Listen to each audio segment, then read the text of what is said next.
Perjodohan ternyata bisa dilakukan melalui berbagai media, mulai dari internet, media cetak, hingga mengikuti pasar jodoh seperti jaringan.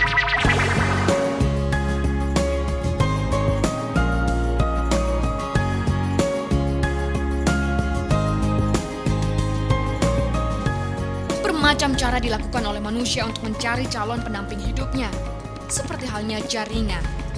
Sebuah tradisi yang dikenal di daerah Indramayu Pantura, Jawa Barat.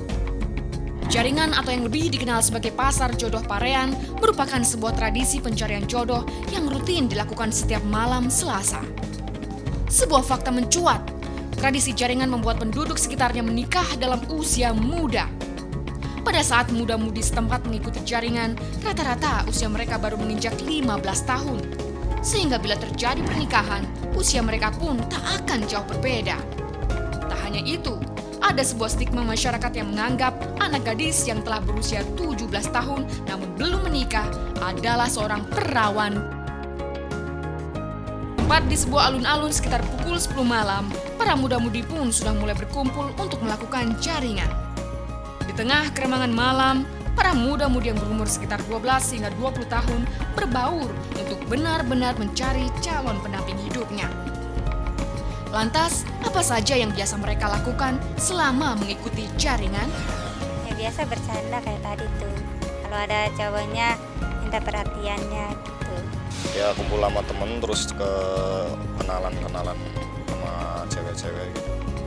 Ya itu juga kalau ceweknya belum dapat tunangan, ya mungkin bisa jadi tunangan sendiri gitu.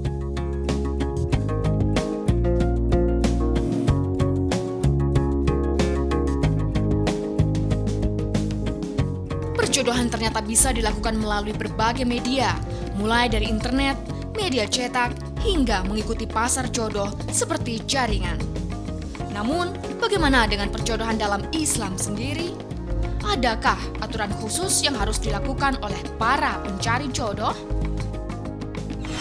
Perjodohan yang Islam itu begini, maksudnya perjodohan yang dilakukan dengan cara-cara yang Islami seperti ta'aruf, kemudian tafahum, saling mengenal, saling memahami, kemudian juga diselenggarakan dalam konteks yang tidak melanggar aturan syariat Islam.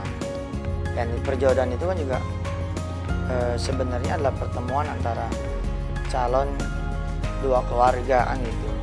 Nah, tinggal ada yang memang dijodohkan oleh dua keluarga itu sendiri atau ada orang lain yang berdiri di tengah-tengah mediator antara keluarga A dengan keluarga B. Ternyata forum perjodohan dalam Islam tidaklah selalu identik dengan mengikuti majelis taklim semata. Bisa juga melalui pergaulan umum, tempat kursus, tempat kerja, bahkan bertemu di perjalanan sekalipun. Karena pada prinsipnya, proses perjodohan tersebut tidak keluar dari koridor Islam. Anda tentu mengenal kedua sosok ini. Yah, mereka adalah A.A. Hadi dan Cece Kirani, sepasang public figure yang menikah melalui campur tangan orang ketiga.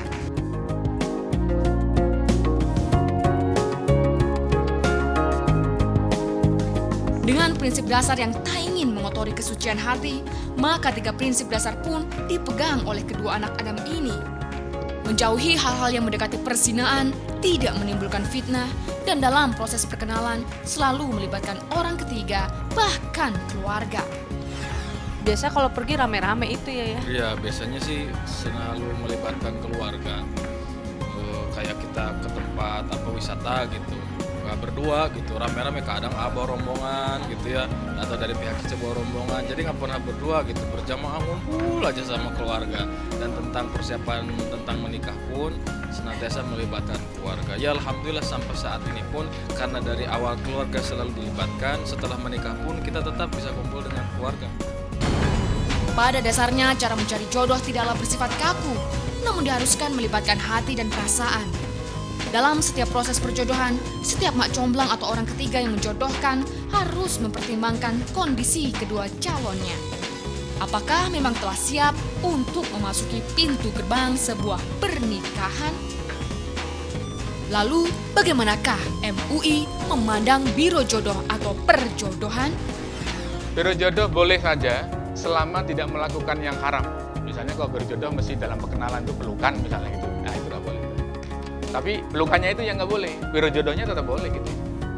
Jadi prinsipnya berjodoh itu boleh selama tidak melakukan hal-hal yang diharamkan. Bahkan itu bisa juga bukan hanya boleh, bisa membantu orang. Nah, membantu orang itu malah dianjurkan. Gitu. Pernikahan adalah salah satu rambu jalan yang jelas menuju kesucian diri. Pernikahan adalah sesuatu yang suci, di mana Allah Subhanahu wa Ta'ala memberikan rasa cinta serta kasih sayang dan kedamaian kepada setiap umatnya.